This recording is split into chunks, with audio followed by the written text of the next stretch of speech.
Drama serial जमा तकसीम के नेक्स्ट एपिसोड में हम देखेंगे जब लैला की अम्मी को पता चलता है कि एक्चुअली जो कैस के घर वाले हैं वो लैला को एक आज़ाद ज़िंदगी नहीं जीने देंगे और उससे हाउस वाइफ वाला काम करवाएंगे। तो वो अपनी बेटी को समझाती है कि बेटा मैंने तुम्हें इस वजह से नहीं पढ़ाया कि तुम एक टिपिकल बहू की तरह काम करो और तुम्हें एक टिपिकल फैमिली में ही एडजस्ट होना पड़े, जिसकी वजह से वो थोड़ी सी अपनी अम्मी से नाराज़ हो जाएगी और उसको कहती है कि कैस मुझसे मोहब्बत करता है और हो सकता है कि वो कैस की फैमिली के बारे में बुरा भला कहे तो वो सुन लेता है, लेकिन क्योंकि वो अपनी बीवी से मोहब्बत करता है इस वजह से वो अपनी सास की बातों को ज़्यादा सीरियस नहीं लेता, क्योंकि जिस तरीके से वो उसकी फैमिली की बेइज्जती कर रही होगी हो सकता है कि जो लैला का अब्बू है वो भी अपनी बीवी को समझाए। लेकिन जिस तरीके से प्रीवियस एपिसोड में हमें दिखाया गया कि एक्चुअली घर में तमाम लोग रहते हैं और हर एक शख्स का अलग अलग काम पर जिम्मेदारी आयद की गई है, इस वजह से जब लैला तमाम घर वालों के कपड़े धोती है तो वो बहुत ही ज़्यादा परेशान हो जाती है। उसकी वजह यह कि उसने कभी भी खुद के कपड़े खुद नहीं धोए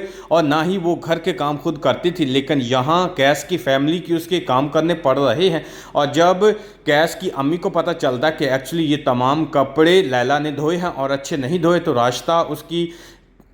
माँ को बताती है कि एक्चुअली कैस की बीवी ने कपड़े धोए हैं, जिस वजह से वो थोड़ी सी उसको डांट भी देगी। और जिस तरीके से प्रीवियस एपिसोड में दिखाया गया एक्चुअली जो उसकी बड़ी भाभी है वो उसके साथ बिहेवियर अच्छा नहीं करती। उसकी वजह यह है कि वो नहीं चाहती थी कि वो मनपसंद की शादी करे और इस वजह से इनके दरमियान थोड़ा सा टॉक्सिक रिलेशन दिखाया जाएगा। और हो सकता है कि हमें यह भी दिखाया जाए कि कैस की जो भाभी है वो कहे कि मुझे नहीं लगता कि लैला हमारी फैमिली में एडजस्ट हो सकती है, क्योंकि कैस अपनी बीवी से मोहब्बत करता है, वो अपनी बीवी के लिए कुछ भी कर सकता है। इस वजह से वो अपनी टॉक्सिक फैमिली से दूर होने की फुल कोशिश करेगा। और इस तरीके से हम इस ड्रामे में दिखाया जाएगा कि आप कभी भी एक जॉइंट फैमिली में अच्छे तरीके से ज़िंदगी नहीं गुजार सकते। आपको बहुत से मसाइल का सामना करना पड़ता है, आपको अपनी कुर्बानियाँ देनी पड़ती हैं, स्पेशली आपको अपनी ख्वाहिशात मारना पड़ती हैं। और जब अपनी ख्वाहिशात भी आप मार लेते हैं उसके बावजूद भी आपकी फैमिली आपके साथ अच्छा बिहेवियर नहीं करती, तो आपके पास एक ही सलूशन रहता है कि आप उससे अलग हो जाएं। और यही इस ड्रामे में दिखाया